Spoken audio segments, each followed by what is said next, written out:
When Darul Islam is restored, it means that Allah's sovereignty is now recognized. Allah's authority is recognized as the supreme authority, not the Charter of the United Nations Organization. Allah's law is now recognized as the supreme law, not resolutions of the Security Council. And so Darul Islam has been restored. Islam is now re-emerging as a potent force in the world. That's around the corner. It's coming. This constitutes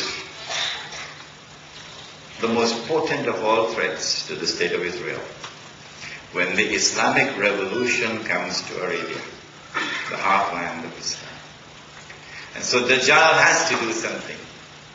And so he attacks the Mahdi. The Prophet said, alayhi salatu wasalam, he's not going to be using tanks for his attack. The Prophet said he's going to come from the east. He pointed his fingers to the east 20 times. He's going to attack from the east. How will he attack? Dajjal is going to ride on a donkey.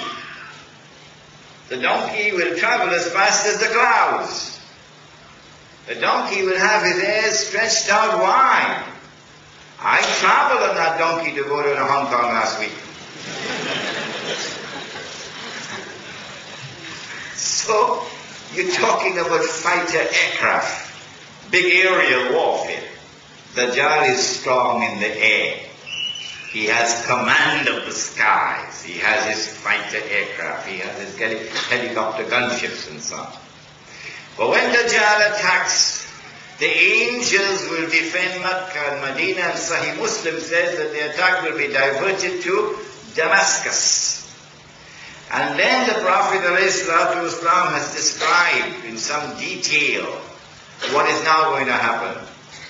It is reminiscent of what happened over there by the Red Sea. When Moses alayhi salam and Banu Israel, it would seem, were cornered. No way out. They were between the devil and the deep blue sea, remember? And at the last moment Allah intervened. Similarly, history repeats itself one more time. When the whole world believes that Islam is a spent force, when the whole world believes that the moment has come finally and at last to finish with Islam, it is at this moment. Dajjal is outside the masjid, says the Prophet ﷺ, followed by 70,000 Jews from Isfahan, which means that the state of Israel, power in the state of Israel will move from the European Jews to the Jews of the Arab world. That transfer of power has already started. Dajjal is outside, followed by 70,000 Jews from Isfahan wearing the Jewish shorts. And the Imam is inside the masjid, and the masjid is barricaded because Israel has invaded Syria. It's at this time when the Salat is about to take place, this last moment, that Allah intervenes.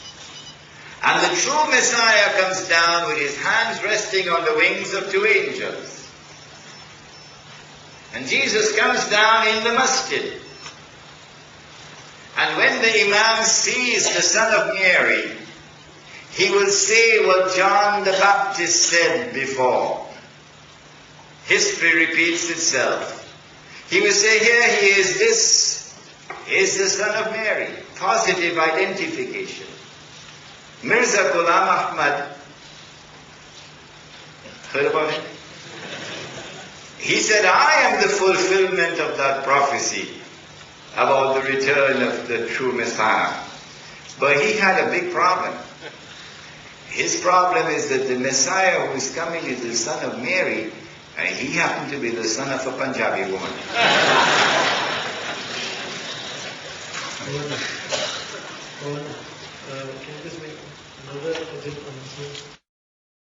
The Salat, the prayer. The son of Mary will say, no, the people have appointed you as the Imam, you lead. After the prayer of the Salat is finished, in which the son of Mary will worship and pray and bow down prostrate before the God of Abraham, the one God. He will worship God. Don't worship him. When the salat is over, he will then say, open the gates. All of this is in the hadith of Sahih Muslim. When he comes out, the false Messiah will see the true Messiah. And the false Messiah will become so scared that the Prophet used an Arab expression. He says he's going to melt like salt melts in water. And then the false Messiah will flee. In which direction? Baghdad? No, the state of Israel. And the true Messiah pursues him and overtakes him in a place called Lud. And Lud is the headquarters of the Israeli Air Force. So it's aerial warfare. And the true Messiah now kills the false Messiah. That's coming around the corner. Within the next 50 years, inshallah, I believe. Of course, I can be wrong, but this is my plausible guesswork. When the true Messiah kills the false Messiah, then an essential component of the support of the state of Israel and of the world order that controls the world today would have been demolished. After this comes the destruction of Gog and Magog, which is tomorrow's lecture. So I need not speak on it today. When Gog and Magog are destroyed, and Dajjal, the false Messiah, had been killed, then the very foundations of the world order which controls the world today will have been demolished.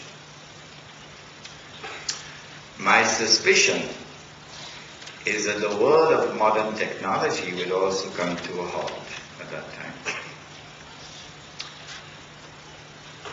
At this time, said the Prophet ﷺ, I'm going to quote two ahadith now, but do please remember, these words are not coming from me. They are not my words. These are the words of the Prophet Muhammad ﷺ. And I have the right to quote the Prophet in order for me to teach this subject. He said, this is the first hadith I'm quoting, which is not in Bukhari and not in Muslim. This hadith is in Tirmizi, the Sunan of Tirmizi. He said, when you see the black flags coming from the direction of Khorasan, go and join that army, even if you have to crawl over ice. Those are his words. Where is Khorasan?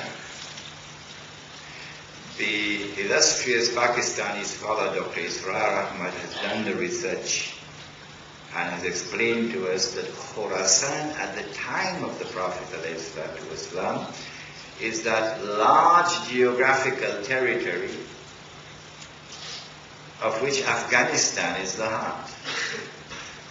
Includes the northwest of Pakistan and the northeast of Iran and territory north of Afghanistan. But what is